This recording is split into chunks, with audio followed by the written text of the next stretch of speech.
the most transcendent figure in universal history, and at the same time the most enigmatic. Much is said about him, but very little is known for certain. His greatest virtue was teaching by example how to live. His teachings have endured for centuries, though often disconnected from their original Hebrew context. Today you will discover the true teachings of Jesus, of Yeshua, during the Festival of Lights. When one hears about Hanukkah, it is almost always mentioned on the margins of the Christian narrative as a minor, decorative, almost folkloric holiday. And yet, here lies the first interesting crack in that narrative. Because the Gospel of John, with a precision that is rarely emphasized, gives us a historically explosive piece of information. Jesus was in Jerusalem during the Feast of Dedication, what we affectionately call today the Festival of Lights. And no, it's not an incidental detail. It's not just a touch of local color. It's a historical coordinate. It places Jesus inescapably within the Jewish liturgical calendar of the Second Temple period. It places him walking through Jerusalem while Israel commemorates the rededication of the temple, the spiritual victory against forced Hellenization, the light that overcomes desecration. And suddenly, his teaching no longer floats in the air. It is anchored. It breathes symbols. It burns with meaning. I want us to pause there, because Hanukkah is not just a holiday. It is a theological declaration. It is historical memory transformed into ritual.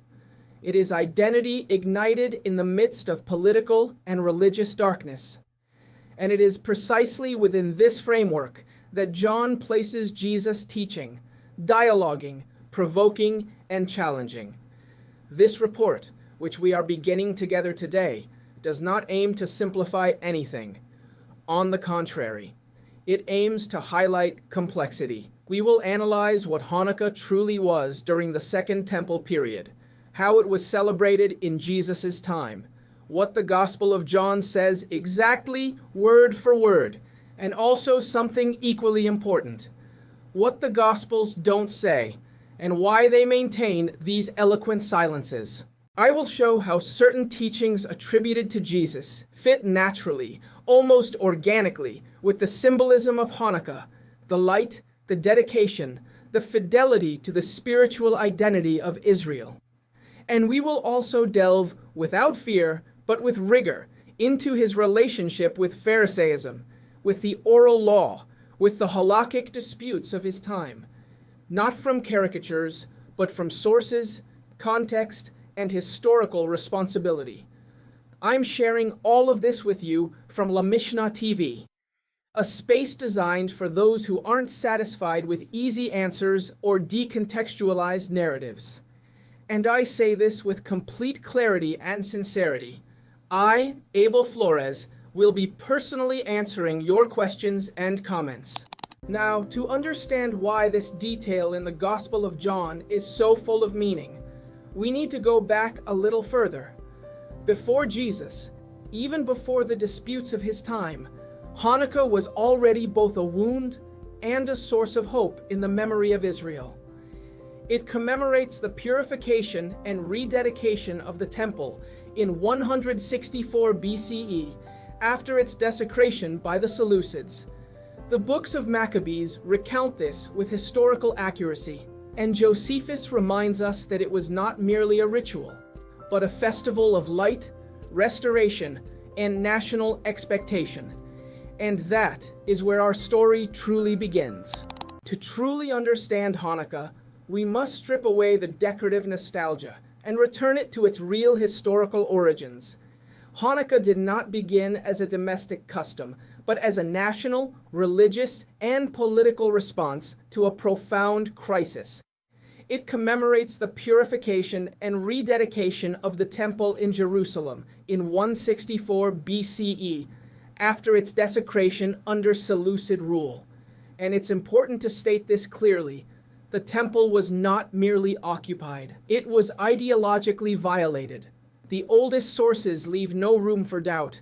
In 1 Maccabees 4:36-59, it is described how Judah Maccabee and his companions went up to Jerusalem, purified the desecrated altar, and decreed that this event be celebrated every year for 8 days. This was not a pious suggestion.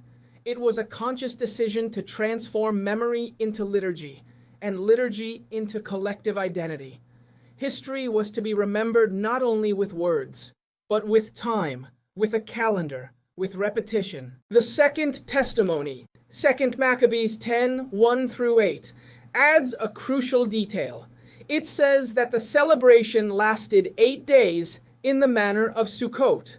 That phrase is pure gold for understanding Hanukkah, because Sukkot is the temple festival par excellence, the festival of dedication, of public rejoicing, of hymns, of branches, and of light.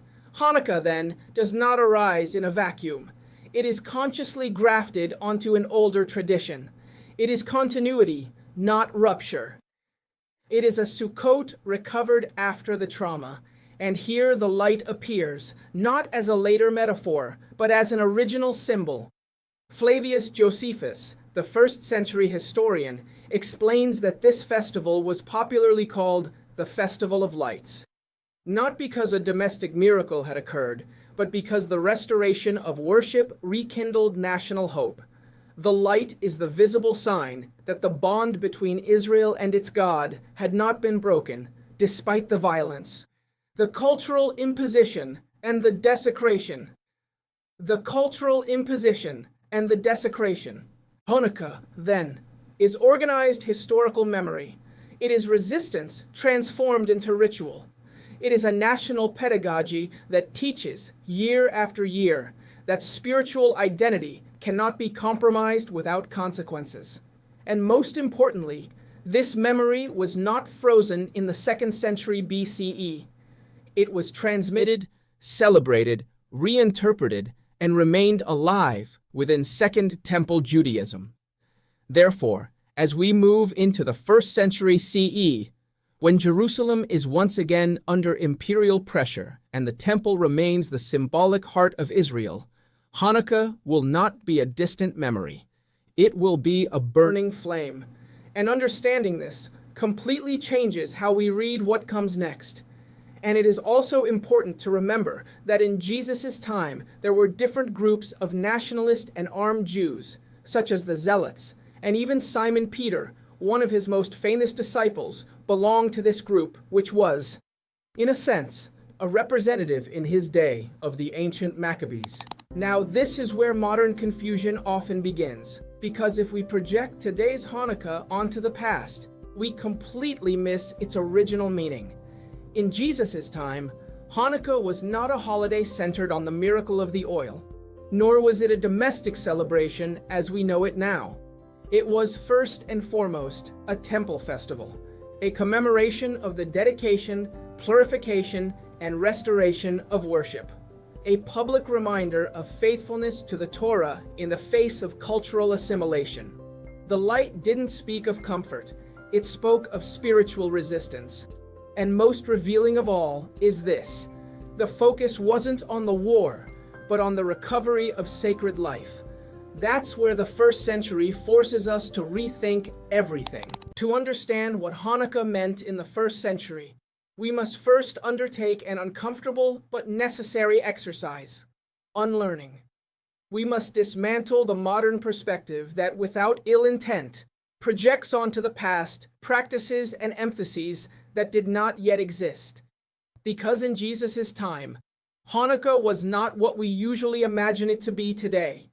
It was not a holiday centered on the miracle of the oil. That story, valuable and deeply symbolic, would develop more strongly in later rabbinic tradition, especially after the destruction of the temple. Nor was it a domestic, intimate celebration, lived primarily in the home. In the 1st century, the spiritual center of gravity was not the family table, but Jerusalem. Hanukkah was, above all, a temple festival, and this changes everything. It was a celebration of dedication, purification, and restoration of worship.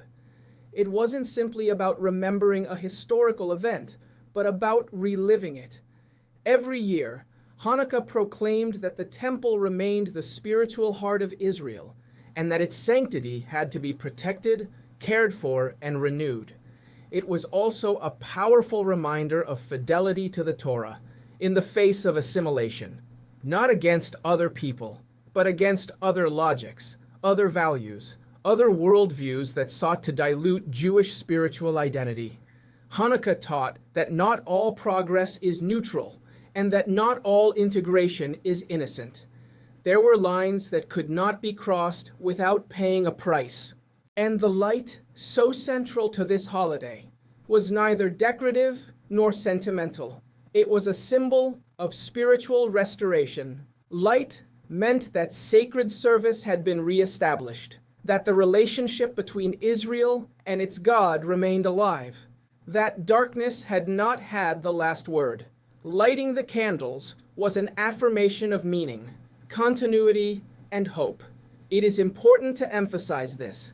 The focus was not on the war. Although there was armed conflict, Hanukkah does not celebrate violence, but what came afterward. It celebrates the recovery of sacred life, the return of song, of sacrifice, of consecrated time. It is a less epic holiday than we usually think, but much more profound. It doesn't glorify the sword. It glorifies faithfulness. Now, with all this clear, the scene becomes unsettling.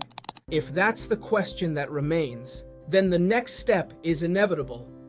To understand what Jesus was doing there, we first need to understand how Hanukkah was actually celebrated in his time, not from later recollections, but from the concrete practices of the Second Temple period. Ancient sources allow us to state with considerable certainty that it was an 8-day public collective celebration linked to the temple courtyards with light, hymns, and rejoicing. And here a key fact emerges. The famous story of the oil that lasted 8 days is found neither in the books of Maccabees nor in Josephus. It appears centuries later in the Talmud. Its absence in the Gospels is not an awkward omission. It's a historical clue. And that clue leads us directly to the world that Jesus inhabited. To understand how Hanukkah was celebrated in Jesus' time, we must engage in an act of historical honesty. We must return to the ancient sources and let them guide us, even if they contradict our current customs. And when we do that, the picture that emerges is quite clear. With a high degree of certainty, we can affirm that Hanukkah lasted 8 days, beginning on the 25th of Kislev. This detail is not merely decorative. 8 days signify consecrated time, time that is repeated, time that educates. It was not a brief or marginal commemoration, but a fixed date in the Jewish calendar of the Second Temple period, expected and recognized by all. We also know that it had a public and collective character. Hanukkah was not celebrated behind closed doors, in the privacy of the home, as would happen after the destruction of the temple. It was celebrated outwardly. It was visible, audible, and shared. Jerusalem was transformed. There was movement, gathering, and anticipation. Faith was not hidden. It was displayed. And this connects to another essential point. The celebration was directly linked to the temple and its courtyards. Hanukkah was, in the fullest sense, a festival of the sacred space. The memory of the purification of the altar could not be separated from the place where that altar still stood. Celebrating Hanukkah was reaffirming that the temple was still functioning, that worship continued, that the dedication had not been in vain. The sources also agree on something else. There was light, hymns, and joy, not as symbolic adornments, but as expressions of a real restoration. The light signified renewed divine presence. The hymns restored the people's voice. The joy was not superficial. It was the joy of having recovered what was essential. Now, there is a fact that is often unsettling, but which is key to understanding the period. A standardized domestic ritual did not yet exist. There was no fixed, home-based, universally accepted way of lighting candles as we know it today. That would come later. In Jesus' time, The focus remained public, liturgical, and centered on the temple. And here we encounter one of the most important points for an honest reading of the Gospels. The famous story of the oil that lasted 8 days does not appear in either the books of Maccabees or in Josephus. Its clear formulation emerges centuries later in the Talmud, in Shabbat 21b. This means something fundamental. Its absence in the Gospels is not a suspicious omission. It is a faithful reflection of the early state of the tradition. The Gospels are not silent about something that already existed. They simply describe a world in which that story had not yet taken shape. And this compels us to read them with greater precision and fewer preconceived notions. During this short break in the middle of the class, we want to let you know that if you would like to make a donation, you can do so by scanning the QR code you see on the screen, or by clicking the link below in the description. I personally thank you very much for your contribution. With all this in mind, we are no longer speculating. We are ready to read the text. Because the Gospel of John doesn't speak in abstractions, it speaks from this concrete world. John 10:22-23 states it plainly. At that time, the Feast of Dedication was being celebrated in Jerusalem. It was winter, and Jesus was walking in the temple courts in Solomon's colonnade. 3 historical facts are established right there. Hanukkah was already an established festival. Jesus fully participated in the Jewish calendar, and his teaching took place within the temple grounds.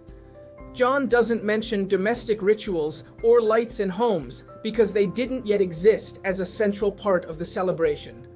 And now the question is no longer whether Jesus was there. It's what it means that he was exactly there. We now arrive at a crucial point, because here we are no longer talking about hypotheses or indirect reconstructions. Here we have a text, an explicit text. The Gospel of John says, without ambiguity, at that time the Feast of Dedication was being celebrated in Jerusalem. It was winter, and Jesus was walking in the temple courts in Solomon's colonnade. John 10:22-23. A short, concise, almost journalistic sentence, but loaded with history. This passage confirms, from the outset, 3 fundamental historical facts. First, that Hanukkah was a recognized and established festival in the 1st century. Not a marginal custom, not a late invention, but a fixed date in the Jewish calendar. John doesn't need to explain it, because his readers know perfectly well what he's talking about. That already tells us a great deal.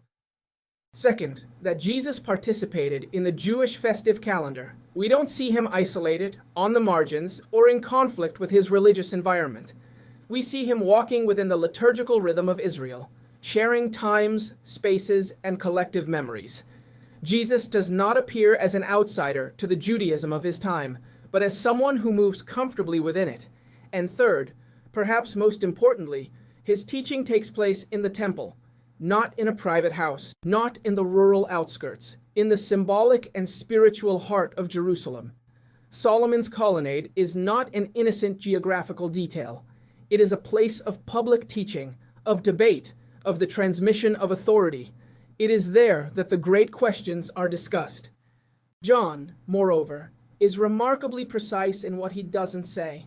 He doesn't describe domestic rituals. He doesn't mention the lighting of candles in homes. And this is not a theological omission. It is a historical precision. Hanukkah had not yet shifted from the temple to the home. That shift would occur after the year 70, when the destruction of the temple forced Judaism to reconfigure its ritual life. John is describing a world before that rupture. All of this firmly anchors Jesus in the Judaism of the Second Temple period. It depicts him walking, teaching, and conversing in the midst of a festival celebrating dedication, purification, and spiritual restoration.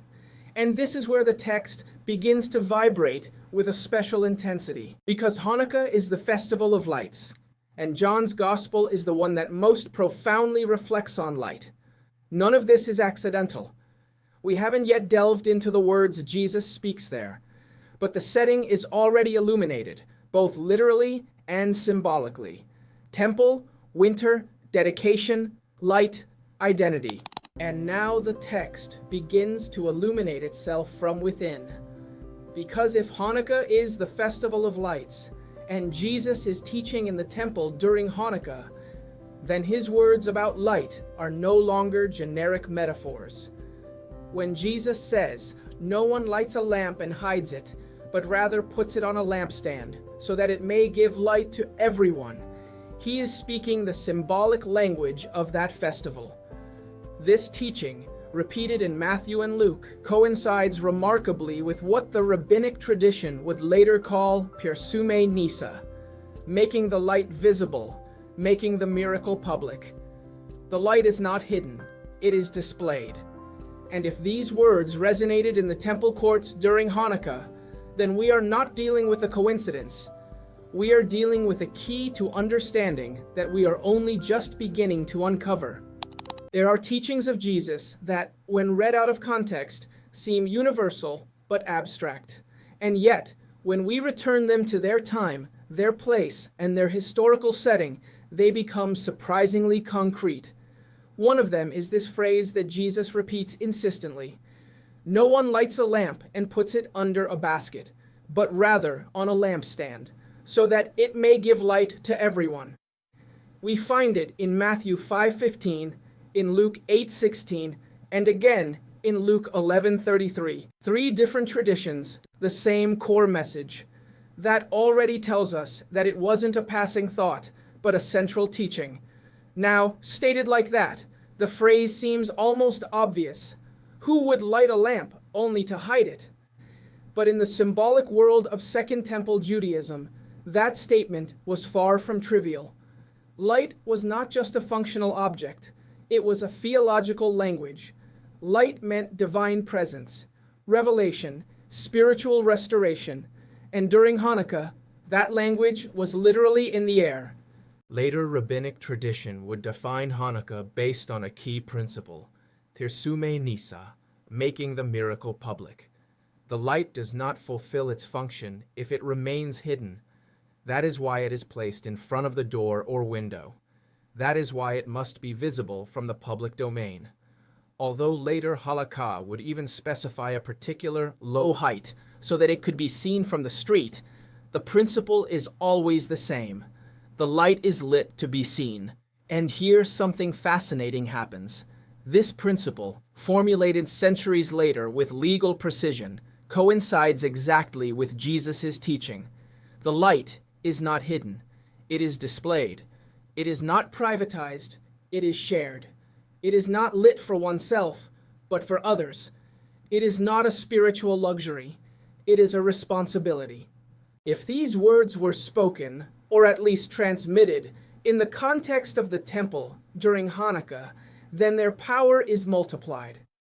Because in the temple, light did not only have a personal dimension, it had a national and spiritual dimension. It spoke of Israel, of its vocation, of its mission among the nations. Lighting the lamp was a declaration that faithfulness to the Torah remained alive and visible. Jesus, then, is not inventing a new symbol. He is activating an existing one. He is taking the language of Hanukkah and bringing it into the realm of concrete life. The light is not just a memory of the past or an annual celebration. It is a way of being in the world, of acting, of taking responsibility for what one claims to believe. But pay attention, because the teaching doesn't end here. The light doesn't float in the air. It needs something to hold it, a candlestick, a space, a purpose. And in the biblical tradition, light is always linked to service. Service in the temple, service to God, service to one's neighbor. And if a light needs a candlestick, it also needs someone to light it. That's where Jewish symbolism becomes profoundly instructive. In rabbinic practice, an additional light appears, the shamash. It's not the central light. It doesn't count as the light of the mitzvah. Its function is to serve, to light the others and to allow for the practical use of the light. Its value lies not in its status, but in its service. When Jesus says, "Whoever wants to be great among you must be your servant," that language fits naturally with the logic of the shamash. It gives light to others, it is consumed so that others may shine, and it does not seek the spotlight. And this image, silent yet powerful, compels us to completely re-examine what it means to lead. There comes a point when symbolism ceases to be merely decorative and becomes unsettling, because it not only explains the past, but also challenges the way we understand power. In the rabbinic practice of Hanukkah, there is an additional light, the shamash. It's not just any light, nor is it the main one. Its function is clear and specific, to light the other candles and allow for the practical use of their light. Without the shamash, the other candles cannot be lit. And yet, the shamash doesn't count as one of the lights of the mitzvah. Its value lies not in its status, but in its service. This is, in itself, a radical redefinition of leadership. The shamash doesn't shine to be seen. It shines so that others may shine.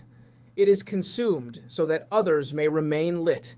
It is present, but it doesn't impose itself. And when we bring this symbol to the world of Jesus' teachings, the connection is difficult to ignore. Jesus teaches, "Whoever wants to be great among you must be your servant. For the Son of Man did not come to be served, but to serve." This statement is not only ethical, it is structural. It is saying that greatness is not measured by centrality, but by the capacity to empower others. Exactly the logic of the shamash. It gives light to others. It is consumed so that others may have light. It does not seek the spotlight. Now this is where we must be rigorous. The shamash, as a fully developed ritual figure, belongs to a later rabbinic practice. We are not saying that Jesus explicitly spoke of this candle, or that this symbolism was formulated in this way in the 1st century. That would be an anachronistic reading, and we must say this with academic honesty.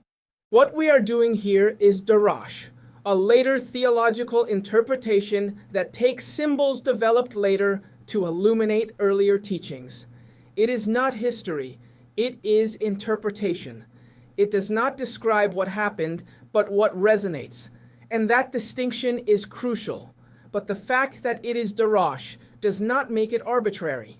It works because it is coherent, because it respects the symbolic language of Judaism, and because it engages with the message of service that Jesus proclaimed. Later Jewish tradition will also speak of the hidden righteous one, the one who sustains the light of the world without recognition.